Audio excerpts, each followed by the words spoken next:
Is now recording. So, yesterday I taught you how to add and subtract negative numbers, and on the whole, it seemed like most of you were doing pretty well, so thank you and well done. Today, we're going to use that skill that you've learned to understand one of the things you learned back in not primary school, last year.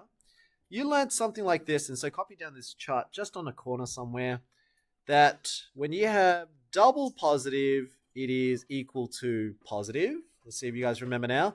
Double negative is equal to positive. Very good. Whereas if you have positive negative, it is equivalent to negative. And then negative positive is equal to negative. Okay, so this was a chart that would have likely been taught last year to memorize. Now, that is the easiest way to get through today's exercise, and usually exercise 1G, multiplying and dividing, most students ace through this. Okay, so the other class was the same. As soon as I taught them just a few examples, they smashed through the entire exercise and they finished their homework. And it's because they just memorized that chart. It is much easier than adding, subtracting. That's why exercise 1F is next week. Exercise 1F is add, subtract, but it has multiple signs. But I will find that a lot of students tend to mix up between this chart and then what you're going to do next week. Okay, this chart, just think about it, it only applies for multiplication division. Okay, it does not apply when you get something like this next week. You're going to work with, say, -1 plus a -2, something like that. Students tend to confuse what I'm teaching you today, what I'm going to teach you today, and then with that. Okay, so I'm just giving you a forewarning. There's differences. This is a plus. This thing works best with multiplication. Okay, multiplication and division. All right, now before I get you to memorize that chart, let's think about the logic to where it comes from. Let's start off with primary school here. You were happy with working positive numbers. When you say 3 times 4, I know the answer is 12. Okay, so that's through your times tables. Well, what does 3 times 4 truly mean? What's 3 times 4? Anyone know? Leon. Adding 3 4 times. Yeah, very good. Oh, yes, it's either the language we use it when we say 3 times 4, it's actually 3 groups of 4, and the one that you just said was 4 groups of 3. Yeah. So in this case, we're doing 3 groups of 4, so that's 1 group of 4. Plus, boys, you shouldn't have your laptop on.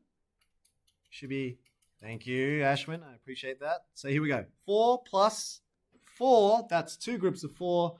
And then when you say 3 groups of 4, that's 3 groups.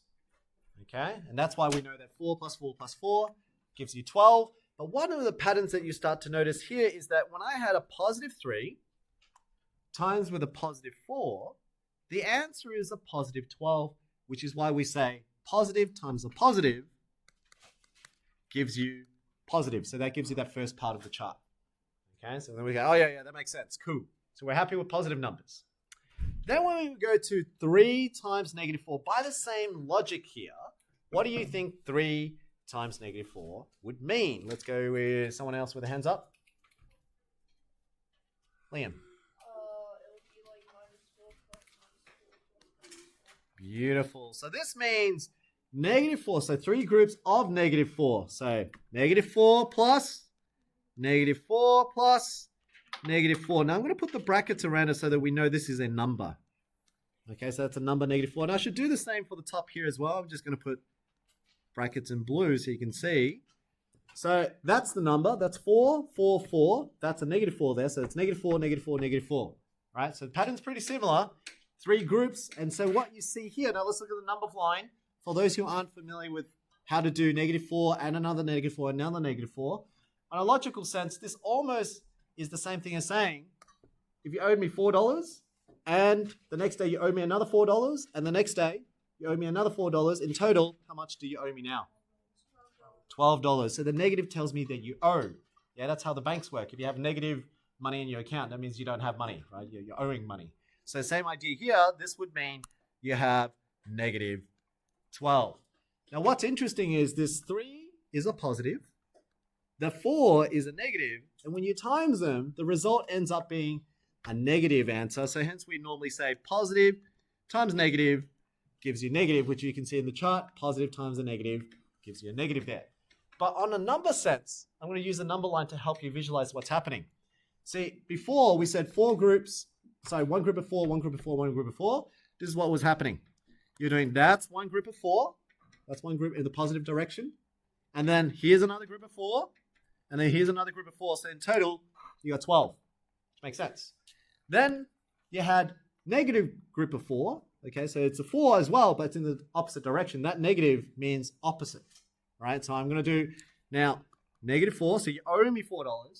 Then you owe me another $4. And then you owe me another $4. So in total, clearly, the more I go this direction, it's going to be more negative. So hence the answer is negative 12, which I owe $12. Now, what gets confusing for some students is the next two. I want you to have a think for a moment. What do you think now? What does it mean when I say negative 3 groups of 4? What does that mean? Isn't this supposed to be like the same as positive 3 times negative 4? It's similar, not the same. Similar. Yes, it is similar. What's different? Because they are very similar. I can replicate exactly the same thing with just one minor difference. What would the difference be?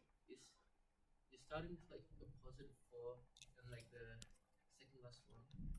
But on the second one, you're starting with the negative 4. Very good. So, key thing, I'm going to replicate what I did up here, yeah? So it's still 4. That's a positive 4, positive 4. So the number should be 4, 4, 4. So here I got 4, 4, 4. What's different is this was 3 groups, but it's positive 3. So it tells you that direction, right? You're going in the positive direction. What do you think the negative 3 means then? It's the negative. It's the opposite of that. So here you're saying I am doing the negative or the opposite of this positive 4. Then I have and the opposite of this negative 4. That's one group, 2 groups of the opposite of 4, and then, actually I should take away the plus sign so it doesn't confuse you. I'm just going to leave it as minus for now. And I'll put that bracket back in.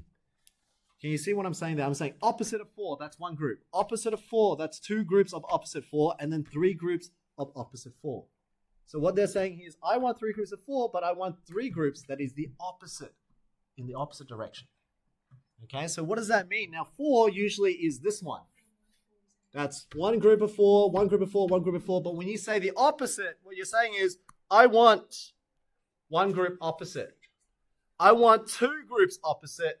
And then I want 3 groups opposite. So in total, how much do I have? Negative 12. So this is where the logic to this is here, where we're saying it's negative 12. So negative 3 times a positive number ends up being a negative 12. And we say negative times positive equals negative. And that's, again, following the chart. Now that you're seeing the 3 combination here, do you think you understand what the ending would then be? How would I write the last one? Because it follows the same pattern. There's a pattern here. See, up here, I should have been putting a plus, plus, plus, because it's a positive 3. Here was a positive 3, so it's plus, plus, plus. Here's a negative, so it's minus, minus, minus. What do you think the bottom should be? Someone else besides Leon. Leon's been carrying the team here. I want to know, what do you think I would write down here now? So you can see the patterns. What's the pattern on the bottom? You want to have a go? Negative 4 plus negative 4 plus negative 4. Ooh, close. You got the negative 4 correct. So you got the negative 4, that's the number. So it's like this one, negative 4, negative 4, negative 4. You've got that right. Except for one thing, it's not plus. It would be minus. Just like we had just now with the negative 3, it's the opposite. So I'm saying I want opposite of negative 4. I want opposite of negative 4. And I want another opposite of negative 4. So if you think about it logically, what am I saying? This is one group of negative 4, and I want the opposite of that. So opposite of that is positive. Then I want another group that's opposite of negative 4. So here we go, opposite of negative 4. That's my 2 groups now. And then my third group that's opposite of negative 4 gives me a total of 12. That's why we say double negative is positive. Okay? Now, what I just described is too confusing, especially these last 2. The first 2 usually students start to understand, but it's that bottom, the opposite idea, because that's what negative is. Negative is the opposite direction, right? If you find that explanation hard, then that's why memorize that chart. Okay, so one of the ways I taught the other class that one of the students was like, oh, I had a light bulb moment. One way that's easy to remember it is, see the first two? They're both the same. And these two are also the same. So what I said to the student was I said, well, think of it as people that you get along with. If you both like a teacher, you think they're cool, then you both get along. So it's a good thing. So good is plus, right? If you both hate a teacher, right? Well, then that's also a good thing because you both like the same thing. So hence, it's good. But if you like a teacher, the other student doesn't like a teacher, you like and then they don't like, you have differences in opinion, well, that's not good. Your relationship's not going to be as good because you don't like each other, right? And then same thing, if you don't like a teacher and they like a teacher, well then you both don't have the same agreement, hence it's not good. Okay, so essentially you can remember it by saying, if they're the same, it's good. If they're different, it's bad. Okay, so if it's good, if it's the same, plus, if they're different, it's negative. And that's one way to help you remember the chart with 4 lines there. Okay, but for today's lesson, if you just use the chart, which I'm going to copy it down, I want you to flip now over to the next page. I'll show you how easy it is and why the other class smashed through this exercise in the session.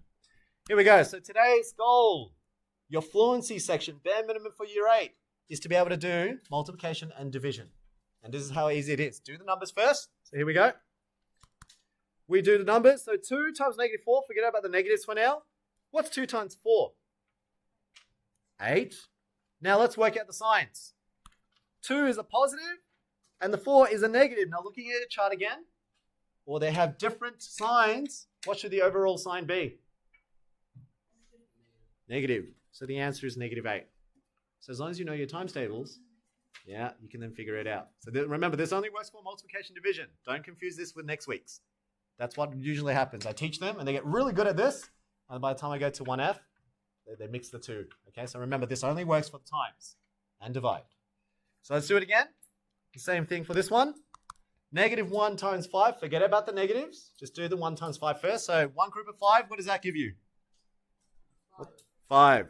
Then you look at the signs. Here's a negative number, and that's a positive number. Negative, positive are different, so they should give you overall negative. Very good. Starting to get it? Okay, let's do the next one. Same thing. Numbers first. 8 times 2 or 2 times 8. Same thing. What is 8 times 2? Let's go with man. 16.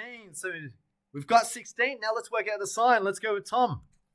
Tom, we've got double negatives. What does that give me? Positive. So the answer is the positive 16. We usually don't put the positive because we're too lazy. Okay, if you write 16, it's assumed to be positive. And then the last one, let's have a go. 2 times negative 5, give me the answer. Let's go with Elliot. 10. Good. 2 times 5 is 10. And now let's work out the sign Bo. Beautiful. Is that easy? This is the fluency section. Okay, so the fluency section is that this is bare minimum. Students at year 8 should know this. Okay, you can practice that. There's usually question 2 and 3. When you get to 4 and 5, they'll play around with it a bit. They'll get you to think a bit more. So they might do something like this. They might say, negative 2 times what will give you 8? And you have to do a bit of thinking. Well, not negative. Not, yes, you're good. So we know that double negatives is positive, and then 2 times what will give you 8? 2 times 4 gives you 8. So that would be a question 4 or 5. Okay, so that will get you to think a bit. And if you go further, then they'll make a bit more problem solving. But bare minimum, I need you to know how to do that. Okay? Let's do another one now. So that was multiplication. Division is not any different. Exactly the same. So how do we do division? Let's say 24 divided by negative 6. Same concept. Because division is the opposite of times. Whatever you do to times, you do the same for division. So here, let's work it out. 24 divided by negative 6. Write this down. Work out the numbers first. What is 24 divided by 6? Can I please have Wilbur? Good, yeah, he told me the whole answer. Yep, so 24 divided by 6 is 4, and then work out the sign. This is positive, negative, so the answer is a negative 4.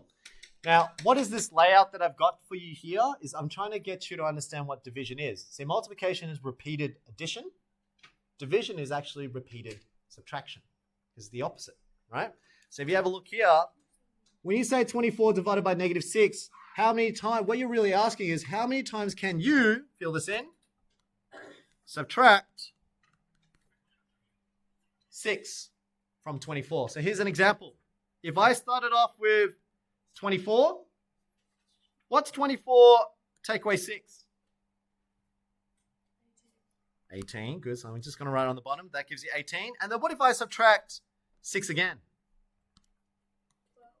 12. If I subtract 6 again? 6. You get 6. Whoops. It's 6. And then if I subtract 6 again? 0. Can you see? That's what division really is. How many times did I have to do it from 24 to get to 0? That was 4 times. I did 1, 2, 3, 4. That's why when you say, what is 24 divided by 6? The answer is 4. In our case, we were actually doing 24 divided by -6, which is what it's representing. Okay, so you are asking, how many times can subtract a -6 in there? And that's why the answer is then 24. So here we go, -6, -6, -6, -6. That's why that gives you 24. Okay, so if that was confusing, that theory part was confusing, then you just need to understand the algorithm. So how does it work? Okay, so there's a how and there's a why. I usually like to teach the why, and then if you don't get it, that's okay, as long as you know the how. So that's fluency. Fluency is the how, the why is later on. So that's why you do reasoning and enrichment, because you need to know the why. If you can think in that abstract sense, that's the why. All right, and let's push your thinking now onto, sometimes if you move a bit forward after fluency, there are questions where you get something like this. Here's a note, and fill this in. When you deal with multiplication and division in the same expression, you must work from left to right. So in this example here, there is times and there's divide. You must work from left to right. So what that means is you're going to work now -4 times 2. What's -4 times 2? Let's go with Lucas. -8. Good, because 4 times 2 is 8. And note this is a negative number and that's positive. So they're both different signs, so hence negative. Then you do, well, that's divide by -8. Right? So you got -4 times 2 is -8. And then you got divide by -8 over here.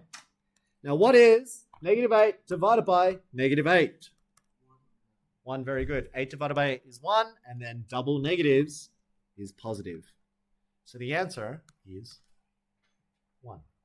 So this is if you go a bit further than fluency, you'll start to get questions with a couple of more numbers. Is that easy? Okay, so you have, it's currently 10:42, you pretty much have more than 40 minutes to complete something like that. So if you finish it in this session, you don't have homework, just like the other class. The only time that a student has work from the other class was because they were playing around. I teach 8E. So this is 1G, exercise 1G. Let's go. Remember, push yourselves. Fluency and problem solving is where you want to get to. Fluency is just the bare minimum.